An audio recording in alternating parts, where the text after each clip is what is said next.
Hey everybody, HomeSliceHenry here, and in today's video we're taking a first look at the brand new Calm Day Corviknight in the Great League. These battles were submitted to the channel by a member of the community, Smudgy B, so many thanks for the battle submission. Now, on its Calm Day, Corviknight gets access to Air Cutter for the very first time. Air Cutter is by far the cheapest charge move Corviknight has ever had, as it's only 9 sand attacks to the first Air Cutter. Air Cutter is not a particularly powerful attack, but it does have a small chance to buff up your attack. So without further ado, let's hop into the matches and take a look at this new Calm Day Corviknight in the Great League. Hopping into the first match, leading Corviknight into Shadow Annihilate, and right off the bat, that pacing is unbelievable. Only 9 sand attacks to the Air Cutter means that Corviknight is able to get to the move far before Shadow Annihilate. Annihilate will be firing off the Rage Fist, looking to ramp up its damage more and more and more, but Corviknight is just so far ahead. Corviknight will go for Air Cutter number 2, opponent shields, there's the Air Cutter boost, and now with this boost, maybe there's a chance that Air Cutter can knock out here.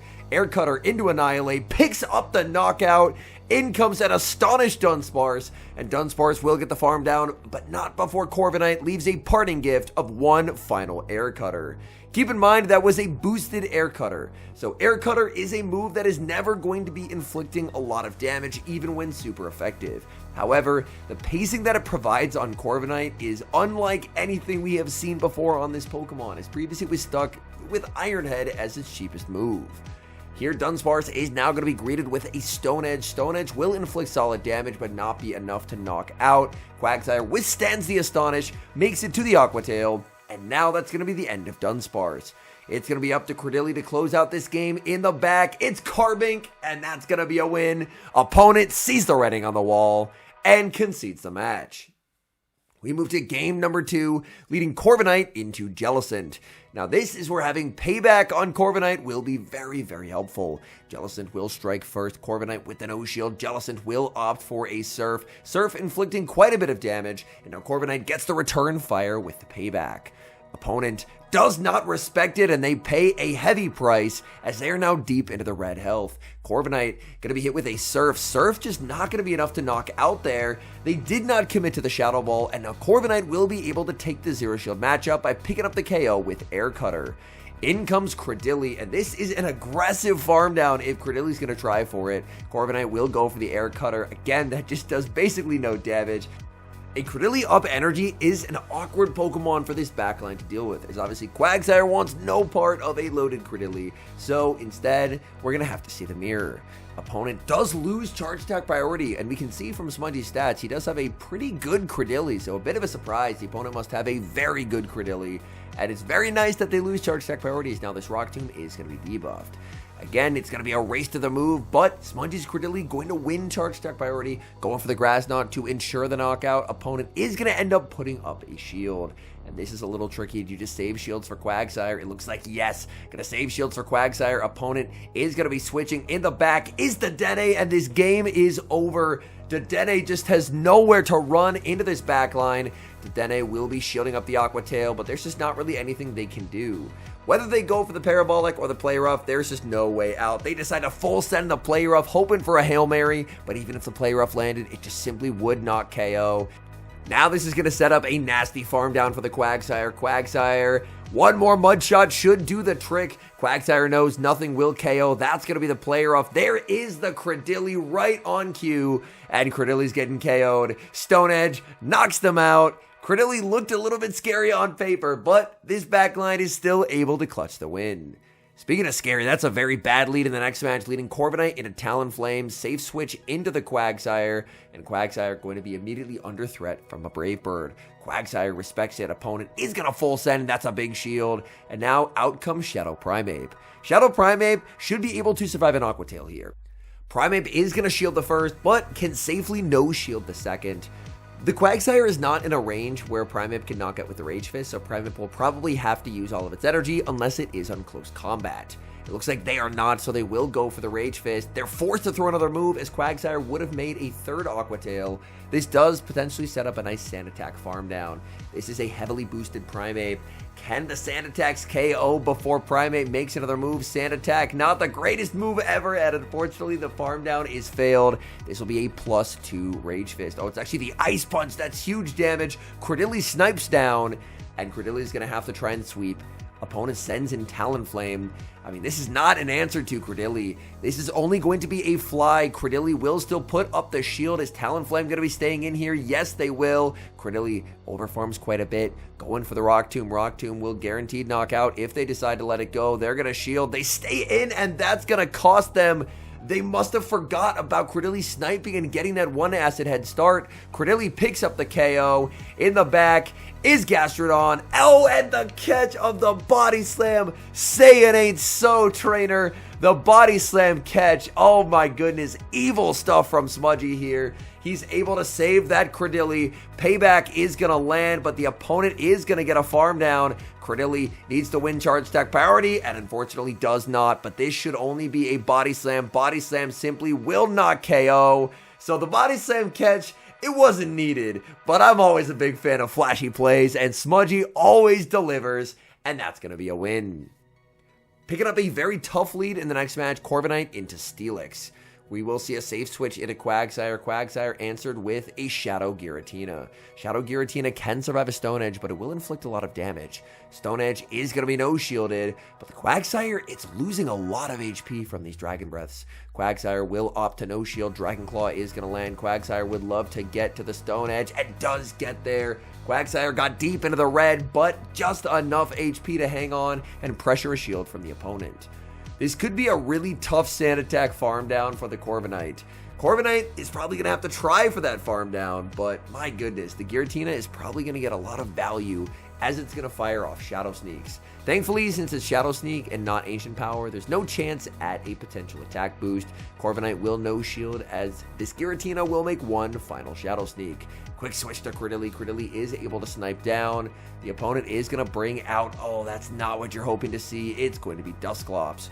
Cordilli trying to CMP tie with the Ice Punch. A lot of Dusclops will throw on alignment there just so they can outpace. So a rare moment when I honestly like the attempt at trying to CMP tie. The Dusclops will fire off the Ice Punch into the shield. Cordilli still has the shield to hide behind. Not going to use it here as an Ice Punch will connect.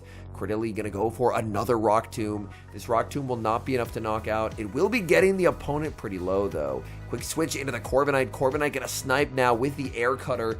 Air Cutter is going to be shielded by the opponent, and they switch into the Steelix. A great play. They're able to save that Dusclops, and that catch will probably win them this game as Corviknight is going to get fully farmed down, and the Cordilli is just simply too low. Great play by the opponent. Obviously, this was an extremely difficult lead to play out of. Opponent will go for the crunch. After that lands, they can just Thunderfang down and take the win. We move to the next match. Oh, what a lead. Corviknight into Shadow Jumpluff.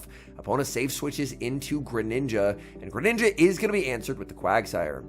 Honestly, even though Quagsire isn't the strongest answer to Greninja, I like this play quite a bit. And that's because once Quagsire is out of the way, Jumpluff is only going to have losing matchups. So even if the opponent is able to make a play for switch advantage, it's not like switch advantage really helps them. Massive overfarm from Greninja. I like Quagsire just getting the Aqua Tail, just getting the damage that you can. This Greninja has an unbelievable amount of energy stored. They will Night Slash for the knockout. Oh, they get the boost. Now that could actually be a problem, as now these Hydro Cannons are about to inflict way too much damage. In comes Corviknight. Corviknight will respect the double boosted Hydro. They bait with the Night Slash, and that pacing on Air Cutter is just so elite. Corviknight is able to get to the Air Cutter, pressure a shield, and suddenly this boosted Greninja is much less of a problem. They were forced to burn their final shield. Hydro lands. That's big damage. They switch back into the Jumpluff. Let's see Air Cutter. This is super effective into the Jumpluff. Air Cutter is going to land, and you can definitely tell, not the greatest move ever, but Air Cutter did get the boost. This is now a +1 Air Cutter, going to get the opponent pretty low. In comes Cordilli. Cordilli, do they decide to respect the acrobatics? We do see the shield. It's the acrobatics. Can Cordilli get the farm down? No, Jumpluff hangs on. This should just be an aerial ace, but it's still unfortunate to have to take that damage. In the back, it's Greninja. They bring in the Greninja, maybe it was like a Gastrodon or something in the back, because they just immediately resign the match without showing the third. Tough lead in the next match, Corviknight into Typhlosion. Corviknight would actually outpace Typhlosion. You get to the Air Cutter one turn before Thunder Punch. And Typhlosion is usually like the pacing god. It just outpaces everything. So it shows how crazy this pacing is. I know Air Cutter is a very mediocre move. It doesn't do a lot of damage, but there's something to be said. A move can be bad as long as it's fast, and that pacing is so incredibly quick. Rock Tomb will pick up the knockout, winning switch advantage. In comes Typhlosion. Oh my. Typhlosion now with 80 energy. They farm all the way up to 100. Quagsire will obviously be able to tank a Blast Burn, but that will still inflict some serious damage. In comes Azumarill. Azumarill will be answered with the Corviknight. This is a matchup where not having Sky Attack or Iron Head is definitely going to hurt the Corviknight, as Air Cutter just does nothing to this Azumarill. So for this matchup, could potentially be nice to have Iron Head, so that way you at least have a move that can do a little bit more damage. The Sand Attacks slowly adding up, but you just don't really have the same damage output that you did in this particular matchup. Azumarill will be able to pressure shield with the Ice Beam, but this Typhlosion is going to be such a nuisance. Typhlosion had so much banked energy. They get another 20 from that Incinerate as they got brought in here. There's the switch to Quagsire. Quagsire looking to absorb energy, but I think the Typhlosion is a Thunder Punch plus a Blast Burn, and there it is. So the opponent will be able to take that win. So we do see one scenario where Corviknight does end up missing the old damage that it had. Was against the Azumarill. That matchup definitely did not feel great for the Corviknight, as one bubble from Azumarill will mean game over. We move to the next match, Corviknight versus Shadow Dragonite. This is a bit of a weird matchup, as obviously Dragonite hitting for single resisted with the Dragon Breaths, and Corviknight hitting for double resisted damage with the Sand Attacks. Corviknight will respect the superpower, unfortunately does get baited. Corviknight farms up to the payback. We will see an Air Cutter bait. The Air Cutter bait does get shielded. Corviknight now going to look to make it to the payback. This payback, I don't know if it's going to knock out, but it's a Shadow Dragonite. It's going to hurt. Payback is going to land, and that just KOs. In comes Macargo. Quick switch to Quagsire, answered with Superior. Superior, definitely not what I was expecting to see. Obviously terrible news for the Quagsire, but the good news is Credilli should just be able to win this game. Superior is forced to fire off energy. A second Stone Edge would have been a problem. And now it's time to get some value out of Corv before Credilli will close out this game by beating the Macargo. In comes Corviknight. Corviknight will get the Air Cutter. Air Cutter probably doesn't even knock out here, I would imagine. I think Serp will hang on. The opponent will put up the shield. They throw energy, and yeah, this game is just over now. They will go for the Frenzy Plant. That's double resisted. There's the switch to Macargo. Macargo answered with Credilli. This is almost assuredly going to be the Rock Tomb. We will see the shield. No, it's not. I stand corrected. I would have called that and gotten nuked with an overheat. The opponent went for the Hail Mary win con, and unfortunately, it did not pay off. Rock Tomb lands. They barely hang on to make one final move, but that's a -3 overheat. That's just not going to matter. In comes Superior. The opponent knows they're getting outpaced, and they will resign the match. Corviknight into Wigglytuff. What a beautiful lead. Opponent save switches into Drifblim. Unfortunately, there isn't really an answer to Drifblim on this team. Drifblim will go for the Icy Wind, and by not building up, this is a very safe no-show for the Quagsire. Quagsire opting not to bait. Going to try and sneak this Stone Edge past the shield. Stone Edge into the Drifblim, will be shielded up.